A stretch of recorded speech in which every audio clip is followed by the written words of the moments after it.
Trump'ın özündən soruşsam bəlkə cavab verə bilməz ki, o əslində nə istəyir. Çünki həqiqətən də onun addımları ilk baxışdan qeyri-məntiqli görünür. Lakin düşünmürəm ki, əslində bu belədir. Trump uğurlu biznesmendir və məhz öz savadı, biznesi hiss etməyinə görə o dünyanın ən varlı insanları siyasətində yer alır və yəqin ki, onun bu addımları da hansısa bir məntiqə əsaslanır. Konkret Maskla bağlı olan məsələyə toxunum. Deməli, onu o vəzifəyə təyin edilən zaman qeyd edilmişdir ki, bu daimi bir vəzifə deyil. Səhv etmirəmsə 130 gün ya da 110 günlük vəzifə idi bu.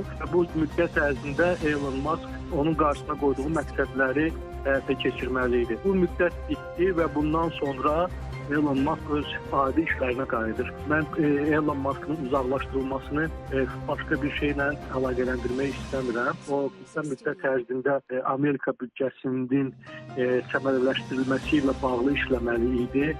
Artıq xərclərin hansı istiqamətə getməsi ilə maraqlanmalı idi. Bunları araşdırmalı idi. Trump'a bu arada məlumat verməlidir. Trump'ın atdığı addımlar.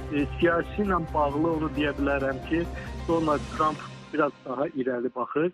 O, Amerika Birləşmiş Ştatlarını həm iqtisadi, həm də siyasi baxımdan yeni bir mərhələyə qaldırmaq istəyir. Yəni, bugünə qədər Amerika Birləşmiş Ştatları inersiya üzrə inkişaf edildi.